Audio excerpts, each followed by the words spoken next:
ಎಲ್ರಿಗೂ ನಮಸ್ಕಾರ. ಈ ವಿಡಿಯೋದಲ್ಲಿ ಸಾರಿ ಕ್ರೋಶಾ ವರ್ಕ್ ಮಾಡಲಿಕ್ಕೆ 6 ಎಳೆ ದಾರ ಹೇಗೆ ತಗೊಳ್ಳೋದು ಅಂತೇಳಿ ತೋರಿಸ್ತೀನಿ. 2 ರೀತಿಲಿ ದಾರನ ನಾವು ಸುತ್ಕೋಬಹುದು. ನನ್ನ ಫೇವ್ರೆಟ್ಟು ಎರಡನೇ ರೀತಿ. ಸೊ ಫಸ್ಟು ಟೈಪ್ ನನಗಷ್ಟು ನಾನು ಮಾಡೋದು ಇಲ್ಲ. ಸೆಕೆಂಡ್ ಟೈಪೇ ನಾನು ಯಾವಾಗಲೂ ಮಾಡೋದು. ಅದನ್ನು ಹೇಗೆ ಮಾಡೋದು ಅಂತ ನೋಡಬೇಕು ಅಂದರೆ ವಿಡಿಯೋ ಎಂಡ್ವರೆಗೂ ನೋಡಿರಿ. ಹಾಗೆ ಚಾನಲ್ ಯಾರು ಸಬ್ಸ್ಕ್ರೈಬ್ ಮಾಡಿಲ್ಲ ಪ್ಲೀಸ್ ಸಬ್ಸ್ಕ್ರೈಬ್ ಮಾಡಿ. ಈ ವಿಡಿಯೋ ನಿಮ್ಗೆ ಯೂಸ್ ಆಯಿತಾ ಅಂತಂದು ಕಮೆಂಟಲ್ಲಿ ತಿಳಿಸಿ.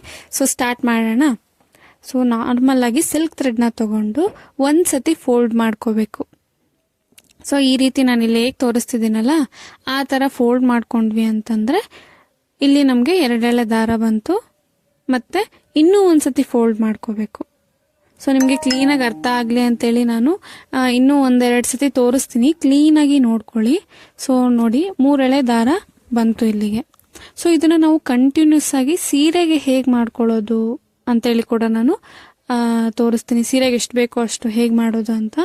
ಸೊ ನೋಡಿ 1 ಎಳೆ ದಾರ ತಗೊಂಡು ಒಂದ್ಸತಿ ಫೋಲ್ಡ್ ಮಾಡಿದ್ವಿ ಅಂದರೆ ಅಲ್ಲಿಗೆ ನಮಗೆ 2 ಎಳೆ ದಾರ ಬಂತು. ಮತ್ತು ಇನ್ನೂ ಒಂದ್ಸತಿ ಫೋಲ್ಡ್ ಮಾಡಿದ್ವಿ ಅಂದರೆ ಅಲ್ಲಿಗೆ ನಮಗೆ 3 ಎಳೆ ದಾರನ ಬಂತು. ಸೊ ಈ ದಾರ ಬಂದಿರೋದು ನೋಡಿ 2 ಎಳೆ ಏನಿದೆ ಅದು ಕ್ಲೋಸ್ ಆಗಿದೆ, ಮತ್ತು 1 ಎಳೆ ದಾರ ನಾರ್ಮಲ್ ಆಗಿದೆ ಅಲ್ವಾ.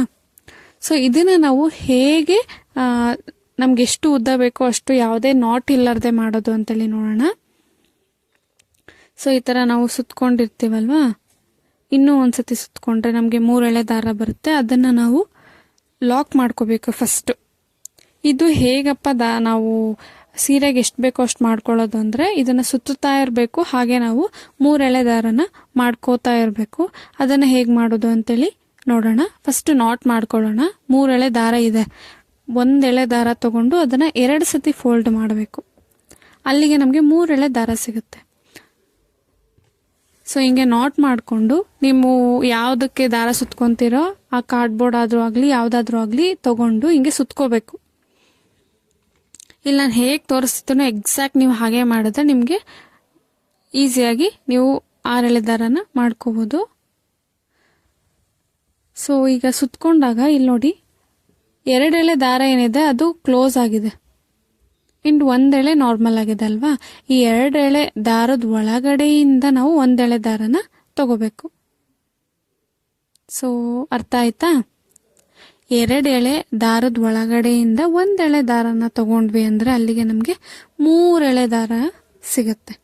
ಸೊ ಇದನ್ನು ಮಾಡ್ಕೋತಾ ಇರಬೇಕು, ಹಾಗೆ ಸುತ್ಕೋತಾ ಇರಬೇಕು. ಇಲ್ಲಿ ನೋಡ್ತಿದ್ದೀರಾ 3 ಎಳೆ ದಾರ ಸಿಕ್ತು. ಸೊ ಇದನ್ನು ನಾವು ಸುತ್ಕೋತಾ ಇರಬೇಕು, ಹಾಗೆ ನಾವು 3 ಎಳೆನ ಮಾಡ್ಕೋತಾ ಇರಬೇಕು. ಇಲ್ಲಿ ಬರೀ 3 ಎಳೆ ಏನಪ್ಪ ಇನ್ನೂ 3 ಎಳೆ ಇಲ್ವಲ್ಲ ಅಂದರೆ ಇದೇ ರೀತಿ ನಾನು ಹೇಗೆ ತೋರಿಸ್ತಿದ್ದೀನೋ ಅದೇ ರೀತಿ ಇನ್ನೂ ಒಂದು 3 ಎಳೆ ದಾರನ ನೀವು ಮಾಡ್ಕೋಬೇಕು. ಸೊ ಇಲ್ಲಿ ನೋಡಿ 2 ಎಳೆ ದಾರದ ಒಳಗಡೆಯಿಂದ 1 ಎಳೆ ದಾರನ ಎಳ್ಕೋಬೇಕು. ಸೊ ಹೀಗೆ 2 ಎಳೆ ದಾರದ ಒಳಗಡೆಯಿಂದ 1 ಎಳೆ ದಾರನ ಹಿಂಗೆ ಎಳ್ಕೊಂಡ್ರಿ ಅಂದರೆ ಅಲ್ಲಿಗೆ 3 ಎಳೆ ದಾರ ಬರುತ್ತೆ. ಸೊ ಇದೇ ರೀತಿ ನಾವು ಮಾಡ್ಕೋತಾ ಇರಬೇಕು. ಇದು ತುಂಬ ಲಾಂಗ್ ಪ್ರೋಸೆಸ್ ಅಂತ ನನಗೆ ಅನಿಸುತ್ತೆ. ಟೈಮ್ ಕೂಡ ತುಂಬ ತಗೊಳುತ್ತೆ. ಈಗ 3 ಎಳೆ ಒಂದ್ಸತಿ ಸೀರೆಗೆ ಎಷ್ಟು ಬೇಕೋ ಅಷ್ಟು ಮಾಡಿಕೊಂಡು ಅದಾದಮೇಲೆ ಮತ್ತೆ 3 ಎಳೆ ಮಾಡಿಕೊಂಡು ತುಂಬ ಹೆಡ್ಡೇಕ್ ಅಂತ ನನಗೆ ಅನಿಸುತ್ತೆ. ಸೊ ಪಾರ್ಟ್ 2 ನನಗೆ ಅಂದರೆ ಟೈಪ್ 2 ನಂಗೆ ತುಂಬ ಈಸಿ ಆಗುತ್ತೆ. ಸೊ ಹೇಗೆ ಅಂತ ತೋರಿಸ್ತೀನಿ.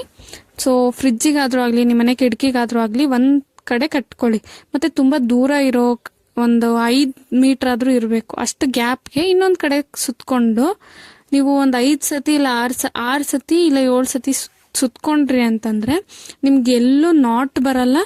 ಬರೀ ಒಂದು 6 ಸತಿ ಪಟ ಅಂತ ಓಡಾಡ್ಕೊಂಡು ಬಂದ್ರಿ ಅಂದರೆ ನಿಮ್ಗೆ 6 ಎಳೆ ದಾರ ಇಲ್ಲ 7 ಎಳೆ ದಾರ ಈಸಿಯಾಗಿ ಮಾಡ್ಕೋಬೋದು. ನೀವು ಸೀರೆ ಫುಲ್ಲು ಬೇಕಾದಷ್ಟು ದಾರ ಬರುತ್ತೆ. ನಾನು ಯೂಶ್ವಲಿ ಮಾಡ್ಕೊಳ್ಳೋದು ಹೀಗೇನೆ. ಸೊ ನನಗೆ ತುಂಬ ಯೂಸ್ಫುಲ್ ಆಗಿದೆ. ನೀವು ಪಾರ್ಟ್ ಅಂದರೆ ಟೈಪ್ 1 ಆದರೂ ಟ್ರೈ ಮಾಡಿ, ಇಲ್ಲ 2 ಆದರೂ ಟ್ರೈ ಮಾಡಿ. ನಿಮ್ಗೆ ಹೇಗೆ ಈಸಿ ಅನಿಸುತ್ತೋ ಹಾಗೆ ಸುತ್ಕೊಳ್ಳಿ. ನನಗಂತೂ ನಾನು ಟೈಪ್ 2 ಯಾವಾಗಲೂ ಸುತ್ಕೊಳ್ಳೋದು. ಸೊ ನಿಮ್ಗೆ ಹೇಗೆ ಅನಿಸ್ತು ಅಂತಂದು ಕಮೆಂಟಲ್ಲಿ ತಿಳಿಸಿ. ಮುಂದಿನ ವಿಡಿಯೋದಲ್ಲಿ ಸಿಗ್ತೀನಿ.